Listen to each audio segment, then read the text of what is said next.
Hola, saludos a todos. Cuando el Papa o Emperador Romano dictó las bulas donde se adjudicaron por mandato divino y sin testigos presenciales la propiedad del planeta Tierra y de cada uno de nosotros, la Roma papal, en total connivencia con Venecia, mandaba a golpe de temor de Dios en el mundo occidental conocido. Al descubrirse oficialmente el Nuevo Mundo, América, a la vez que se fracturaba el maridaje papal con Venecia, dando lugar a que el poder de la nobleza veneciana pusiera rumbo a las Islas Británicas para sentarse definitivamente y hasta el día de hoy en la City de Londres, aquel contrato de propiedad otorgado supuestamente por Dios al Papa precisaba modernizarse para adaptarse a unos tiempos en que la Compañía Británica de las Indias Orientales por una parte y el acaparamiento de materias primas y demás con América y África por otra fueron las herramientas de expansión del Imperio Británico y del español. Si bien ya existían en el comercio mediterráneo leyes marítimas para regular el comercio y la navegación, la nueva ley del almirantazgo marítimo incluyó una particularidad que se sostiene hasta el día de hoy, porque no solo regulaba objetos y mercancías, sino también seres humanos. Digamos que en principio nadie tiene nombre, ¿no? Todos los nombres son falsos y carecen de significado porque uno llega al mundo y cuando lo deja lo hace sin nombre. Tú eres sin nombre, un rótulo que se te pone con propósito utilitario, ¿no? Propósitos utilitarios, no hay nada en un nombre. Solo hay dos ámbitos en el planeta: la tierra y el agua, la tierra y el mar, ¿no? La gente vive en la tierra, por lo cual la ley de tierra o ley nacional es la ley de la gente que vive en la tierra, siendo diferente de acuerdo a cada país. Ojo a este detalle, porque es la ley de la gente que vive en ese país.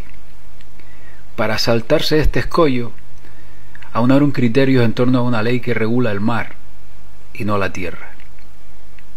Pero la ley esta del agua es la ley del dinero, el flujo de fondos y los activos líquidos circulantes. No obstante, en la actualidad el dinero no tiene respaldo en metales preciosos, se basa en la mano de obra de los pueblos, que son la única fuente de crédito ante la deuda pública. Corona de la Tierra es un artificio milenario no incorporado mediante el cual la tierra es reclamada por la corona a ser propiedad privada suya, también conocida como el Crown Estate, la compañía, la corona de la corporación, la Commonwealth, también conocido como dominio público y todos los demás derivados, ¿no?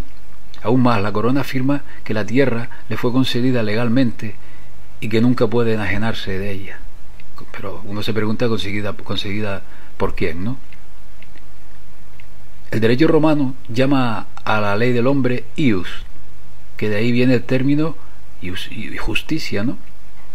Y a la ley de los dioses, fas, de donde viene la palabra fascismo. La ley de los dioses es la ley del mar, del almirantazgo, el control fascista de las corporaciones con el capitalismo del monopolio. El lenguaje jurídico es distinto y específico.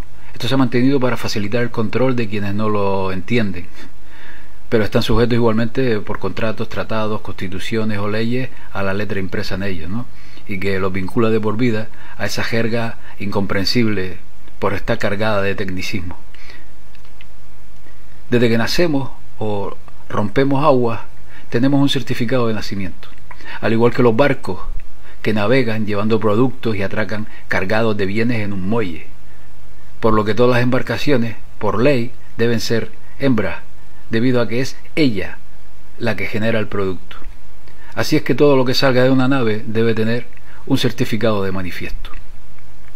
De la misma forma, cuando una persona nace, sale del agua de su madre, obtiene un certificado de nacimiento, escrito con letras mayúsculas, y un cuerpo que es de hecho un bien valor cotizable, mientras su padre y madre son engañados al momento de registrar al nacido vivo. El nuevo artículo de dos corporaciones. Todo lo que éstas produzcan es de quien otorga el certificado de negocio para crear el producto. Para el caso, un recurso humano. Las leyes que existen hoy en día tienen su origen en el derecho del mar, que es una rama del derecho internacional que define las obligaciones y los espacios marítimos de los estados, aunque solo se aplica a quien acepta someterse a ella. Ojo a este detalle. Bien, pues esa ley, que fue creada para gobernar corporaciones y navíos, nos ha sido impuesta para gobernar sociedades, que como lo hicieron con una simple distorsión del lenguaje, ha sido suficiente para hacer creer a todo el mundo que esta ley alternativa marítima se aplica para la gente sobre la ley civil, ¿no? Esta ley del mar fue originalmente creada para controlar navíos que atracaban en el extranjero en busca de recursos y productos para importar y exportar, adaptada para los asuntos financieros y mercantiles, pero no los civiles. Esta ley solo se aplica a quien acepte someterse a ella. La definición de ley marítima de comercio la explica como una ley privada internacional que gobierna las relaciones entre las entidades privadas que comercian en los océanos. Pero a través de la manipulación sagaz del lenguaje, una forma de ley que fue creada para gobernar corporaciones, negocios y navíos ha sido impuesta para prevalecer como tal sobre las personas naturales. Cuando un producto sale de un barco y es llevado a tierra extranjera, esa nación toma custodia de dicho producto y lo reconoce como con un certificado que constata la fecha de ingreso o nacimiento del producto en la nación respectiva. Un certificado es definido como un documento que establece una declaración de propiedad. Y es entonces la pregunta que surge: ¿por qué los seres humanos necesitan un certificado de nacimiento? Pues porque son propiedad del país donde nace, que lo usa como valor de intercambio internacional. Por tanto, cada persona con un certificado de nacimiento es definida como una propiedad, un simple recibo legal. Y todo lo que por ley hace son negocios bajo una licencia específica. Por ejemplo, cuando contrae matrimonio con alguien, es una corporación haciendo negocios con otra corporación y obtienen un certificado de matrimonio o licencia de negocio. Es cuando del niño nacido vivo crean una segunda entidad que llaman persona, con un padre y una madre que actúan como socios de un matrimonio o unión libre, que en realidad han concebido un personaje que detenta un título de propiedad o partida de nacimiento, que se registra en letras mayúsculas para dominio público a favor de una corporación marítima, y así el Estado se apodera del personaje, por lo menos hasta que cumpla la mayoría de edad, cuando el individuo afectado puede reclamar para sí su doble tú. Este legalismo, digno de un libro de magia, ¿no?, se inicia con otra faceta, por ejemplo, en los Estados Unidos, cuando en marzo de 1933 se declaró en bancarrota y comenzó a aceptar los préstamos de la Reserva Federal, una corporación privada afiliada al gobierno. El país, sin dinero para pagar los préstamos, empezaba a usar a sus ciudadanos como un valor negociable en garantía de respaldo. Ello quita a la persona sus derechos naturales inalienables y en cambio pasa a tener privilegios, deberes y beneficios, o sea, un esclavo en toda regla que pertenece al Estado. Esta ley alternativa marítima trucó el sentido de la palabra persona, de ser una persona natural a convertirse en una corporación, de corp, que en inglés significa cadáver. Los impuestos, un permiso de circulación, de trabajo, de residencia, para establecer un negocio, de construcción, un certificado de nacimiento o matrimonio, multas de tráfico, seguros y otras formas de documentación que una vez se creyó eran absolutamente necesarias, solo se aplican a la persona, si entendida como corporación o persona jurídica. Cuando una persona firma cualquier documento legal, está cediendo indirectamente los derechos de nacimiento citados en la Constitución, y la persona se convierte en una corporación que se crea con el mismo nombre que la persona natural. La única manera para distinguir el nombre natural del nombre corporativo es diferenciarlo mediante el uso de letras mayúsculas o minúsculas, ya que el nombre corporativo siempre estará en letras mayúsculas. Esto se conoce como capitis diminutio maxima, que en derecho romano refiere la pérdida o disminución de derechos, sea la libertad, la ciudadanía o la capacidad civil. Bajo tal concepto, la libertad se obtiene como permiso condicionado por un superior, lo que no otorga liberación. Una persona puede tener libertad pero no liberación. La libertad requiere pedir permiso, obtener un pase o una licencia, que es un acuerdo dentro de la ley de quien lo emite. Por eso es que hay policías para respaldar la política de los políticos, que a su vez trabajan para los amos de las corporaciones. Al comprobar el nombre en un documento de identidad, pasaporte, seguridad social, tarjeta de crédito y cualquier otro documento oficial, este solo aparece en letras mayúsculas para representar la corporación que tiene el nombre de la persona, pero que no es tal, ¿no? Las leyes creadas para el control de la sociedad son aplicadas con lo que se llama la sociedad de la ley. La clave de este engaño es el hecho de que no somos por naturaleza miembros de esta sociedad de la ley. Por lo tanto, sus leyes no se aplican a personas naturales. Los jueces, abogados, procuradores, intendentes o lo que sea, hacen parte de esta sociedad, que a su vez, que a su arbitrio, ¿no?, ha creado su propio lenguaje o jerga, que es perversa y engañosamente aplicada para formar creencias y conceptos. De modo que básicamente todas exigencias de edad, infracciones y cualquier tipo de regla arbitraria, exceptuando el daño a otra persona o su propiedad, son normas que no aplican a la persona natural. El juego de la ley es sólo una ilusión, por lo que es posible reclamar la libertad con que se nace, la cual sólo tiene los límites que impone el libre albedrío. El certificado de nacimiento que se exige a la persona natural tiene el nombre en letras mayúsculas, que representan una corporación o doble tú de aquella persona, que está conectado a un fideicomiso a nombre de la corona, o sea, en última instancia, el Vaticano. Legalmente se nos considera una ficción, un concepto, una idea que se expresa con un nombre. Por tratarse de una persona jurídica no tiene conciencia. Legis ens, un ser artificial, un nombre palabra escrito en una hoja de papel para ser legalmente atado a perpetuidad, un barco flotando en el mar del comercio. La única salida para la persona natural es recuperar su entidad muerta, o corp, que significa cadáver en inglés, y que la corona creó, convertida en el fiduciario del fideicomiso, qui tu ses, y darse de baja de la ley marítima de comercio que la tiene en custodia. Es por eso que siempre se necesita la representación de un abogado cuando involucre asuntos legales, porque está muerta, ¿no? La ficción legal es una construcción en el papel, un fideicomiso mercantil. Cuando la persona natural recibe una factura o citación de un tribunal, es siempre en mayúsculas, similar a lo escrito en una lápida. Las letras mayúsculas literalmente significan muerte. Una ficción legal creada cuando alguien informó al gobierno que había un nuevo buque en la ciudad de nacimiento. Como una persona muerta no puede interactuar con empresas o con el Estado, la ficción legal lo hace.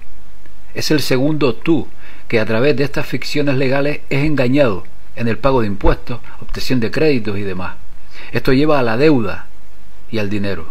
Todos trabajan para ganar dinero y comprar bienes y servicios, los cuales son proporcionados por las grandes corporaciones.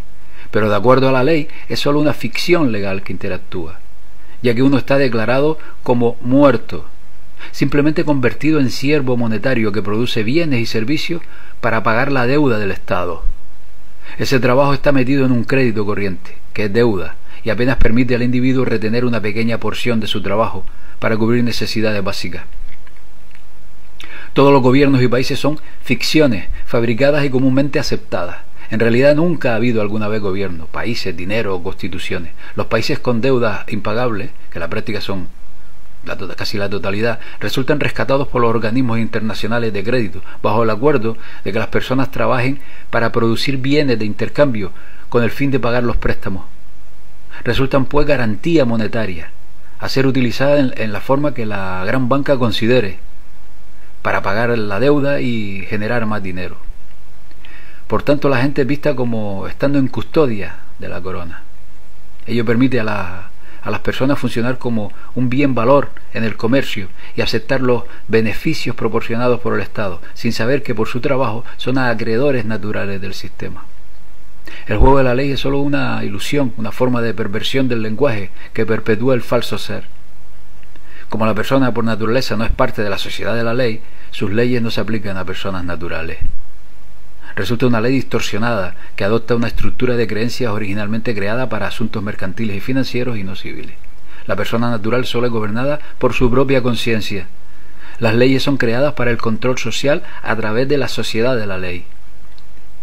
En un tribunal o corte los derechos civiles no son protegidos. De facto, el juzgado y el demandante se encuentran en un navío, y todo lo que allí ocurre está bajo la ley marítima. El juez actúa como un capitán que resuelve una disputa mercantil entre las partes, y por ello, en cualquier juicio hay siempre una suma de dinero en juego que, una vez pagada, cierra el caso. La inmensa mayoría de gente no sabe que desde su nacimiento ha sido sometida a la ley marítima alternativa, algo posible gracias a la manipulación del lenguaje. Cuando se firma cualquier documento legal, se están cediendo derechos inalienables de nacimiento y la persona natural se rebaja al estado de una persona artificial con título corporativo en letras mayúsculas. Esto es uno de los mayores engaños que se ha perpetrado a la humanidad, que nosotros por lo menos tengamos conocimiento, ¿no? Bien, es un tema complejo, un tema que hay gente que considera que no sirve de nada, pero también hay gente que incluso ha logrado salirse de esta ley, ¿no? Es complicado, no es nada fácil, pero ejemplos a ver los haylos. Y por supuesto que debe sopesarse si conviene a cada persona salirse o no, porque también conlleva hay que tener en cuenta qué futuro, qué manera de vida le espera a la persona que considere salirse, ¿no? Bueno, es un tema muy complejo, pero bueno, aquí más o menos lo he intentado hacer lo más fácil posible, cosa que no sé si he logrado, pero ahí queda. Pues nada, amigos, saludos y hasta la próxima.